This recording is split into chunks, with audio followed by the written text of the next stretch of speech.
Good day, everyone. We are Group B, and we will report about Jeremy Bentham's book entitled An Introduction to the Principles of Morals and Legislation. So, this book provides a comprehensive exposition of Bentham's utilitarian philosophy and its implications for ethics, law, and governance. It remains a seminal work in the fields of moral and political philosophy, influencing subsequent thinkers and discussions on ethics and social policy.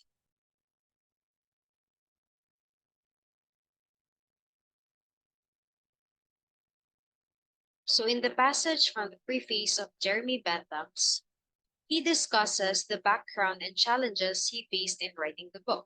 So, here are the key points. So, he explains that the following pages were written as far as back as 1780 with a more limited objective. Initially, his goal was to introduce a penal code and related topics. However, he found himself diverted into metaphysical discussions, leading to a temporary delay of his work. Bentham also mentions that he received severe criticisms from his friends, in which it contributed also to the delay of his work. These imperfections included overly long chapters and seemingly useless dry metaphysics. Thus, he edited the book and expanded into various aspects of legislation, which led to the incorporation of these broader topics into the book.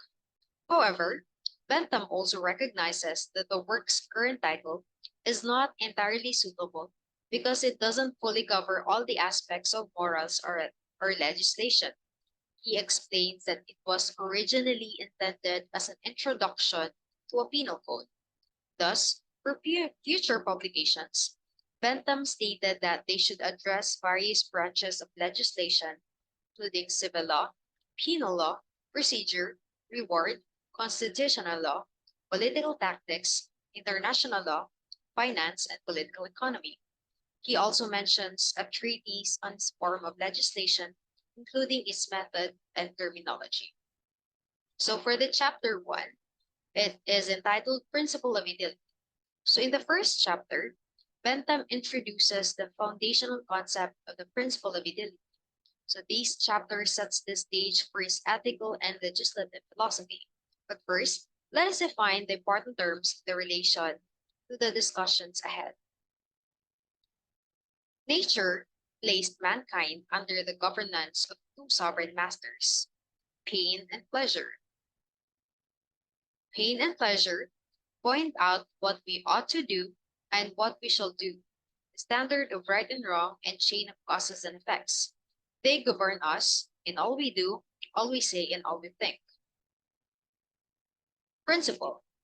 Apply to anything that is conceived to be a foundation or beginning of series of operations, specifically mental operations, or mental principle, which is an act of mind. Utility. It is derived from the principle of utilitarianism, in which the goal is to maximize happiness or pleasure and minimize suffering or pain. It is a property of something whereby it tends to produce benefit, advantage, pleasure, good, or happiness, or to prevent the happening of mischief, pain, evil, or unhappiness. However, Bentham acknowledges that the term utility may not convey the ideas of pleasure and pain as explicitly as the term happiness does. So, principle of utility. It is the central idea of utilitarianism. It is also known as the greatest happiness principle, in which it states that the greatest happiness of all whose interests are involved is the right and proper. It promotes the idea that ethical decisions should be made with the aim of increasing overall happiness and minimizing suffering. It's a consequentialist approach that focuses on the outcomes of actions, aiming to create a better world for everyone. So it is a principle that approves or disapproves of every action, not only for private individuals, but most especially for the government. According to Bentham, when you convey or explain principle of utility, the choice of terminology matters. While utility is a central concept, he acknowledges that happiness is a more straightforward and relatable term that better encapsulates the presence of this principle, which is again concerned with promoting pleasure and minimizing pain. So the use of the term happiness can make it easier for people to grasp the foundational idea behind this ethical framework. So when you implement or follow the principle of utility, the interest of community should always be taken into account. But first, let us define what is a community. So a community is a fictitious body composed of individuals who are its member, any part or organ of an organic body, but not necessarily a limb. So in simple terms, a community refers to a group of people who share common characteristics, interests, values, goals, or geographic location and interact with one another within a specific social unit or network. So they can vary widely, ranging from small, close-knit groups to large, diverse populations. So what is the interest of the community? So it is the sum of the interest of the members of the community. And when you make an action and it has the tendency to increase the happiness of the community rather than it has the tendency to lessen it, it means that the actions are morally right or justifiable because it leads to a greater overall happiness. But however, it is still pointless to talk about the interests of the community without understanding what the interest of the individual. So in the same manner in which government policies and actions are made by individuals in authority, they should always consider the overall happiness or impact of their actions. And by actions or rules, I mean policies and laws to the people. So thus, when a policy conforms to the principle of utility, it instantly suggests that it is ethically sound because it aims to benefit the majority. So when you, as an individual, follow or conform to this principle, you are called a partisan of the principle of utility. So for these people, their approval and disapproval of any action are anchored to an idea in which they believe it either increases or decreases the happiness of the community. So in short, their judgments are directly influenced by assessing how these actions affect the well-being and happiness of the majority. So these partisans may say that it ought to be done, or it is not something that ought to be done, or it is right that it should be done, or it is not wrong that it should be done. But however, there are still always questions that arise regarding the principle of utility. So, for example, has the rightness of this principle ever been formally contested? According to Bentham, it seems it had been contested by the people who don't fully understand the principle and by the people who aren't fully aware or clear about what they are trying to convey or express about the principle. Or the question could be, is it susceptible to any direct proof?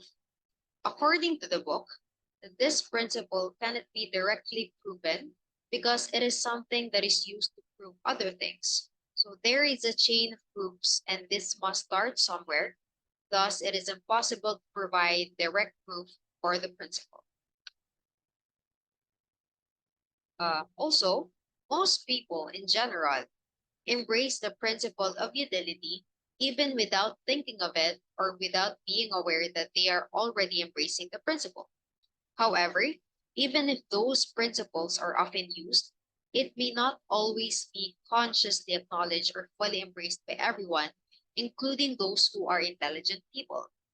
On the other hand, some people may not acknowledge the principle because they didn't understand how to apply it, or they may have some prejudice that they were afraid to examine or couldn't bear to give up. It is also said that the rarest of all human qualities is consistency. So inconsistency exists both in principle and practice.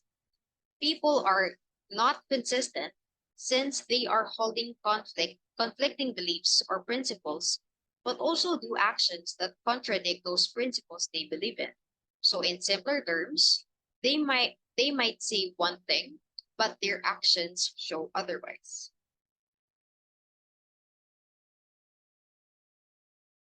When a person opposes the principle of utility, their reasons actually come from that very principle itself, even though they may not realize it.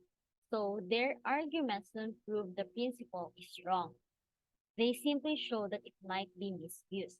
In essence, even when someone argues against the principle of utility, their arguments inadvertently rely on the principle itself.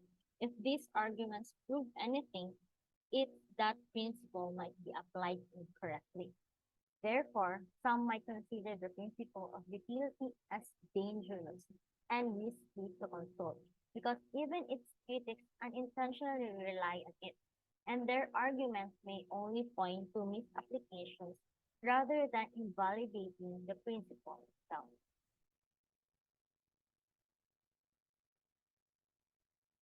To disprove the principle of utility by arguments is impossible.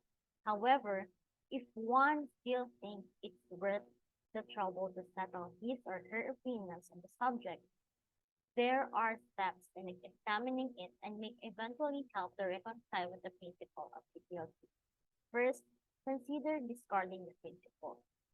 An individual can choose to discard the principle of utility. Second, decide whether to judge an act without any principle. If he does want to discard the principle, he decides whether to judge an act without any principle. If this happens, it is important to consider the consequences. Example, what may happen to politics without this guiding principle? Next, examine other principles. It means to consider other principles and examine if these principles are a separate principle or just merely principle in words that expresses nothing but only some baseless sentiments. Fourth, universal standard or an individual sentiment. And fifth, if sentiment is to be everyone else's standard, check if the principle is not despotical and hostile to the rest of the race. Next, six, the other around, ask if isn't this position anarchic? Seven, if the answer of all of that is no, say what facts the reflection is to turn on. Eight, mixed views. Having mixed views means combining own principle with the principle of utility. Having that, how far will you go with your principle? 9. Justify. If you stop now, justify why have you come far to do this? Or why won't you take it further? Next, the 10th. Identify motives for other principles. If you have found other principles, you should identify the motives that would lead you to pursue your chosen principle and how it differs from the principle of utility. And that is all about chapter 1. Now moving on to chapter 4, which is measuring pleasure and pain. Chapter 4 focuses on the measurement of pleasure and pain, which is crucial to his utilitarian philosophy. In this chapter, Bentham introduces the idea that pleasure and pain can be quantified and measured in a systematic manner. Here's an explanation and summary of the content. Pleasures and the avoidance of pain are the legislature's goals, so he ought to understand their values. Pleasures and pains are the instruments he has to work with, so he needs to understand their force, their value. To measure the value of pleasure or pain will be greater or less according to first its intensity, its duration, its certainty or uncertainty, and its nearness or remoteness. These four circumstances are considered when estimating a pleasure or pain considered by itself.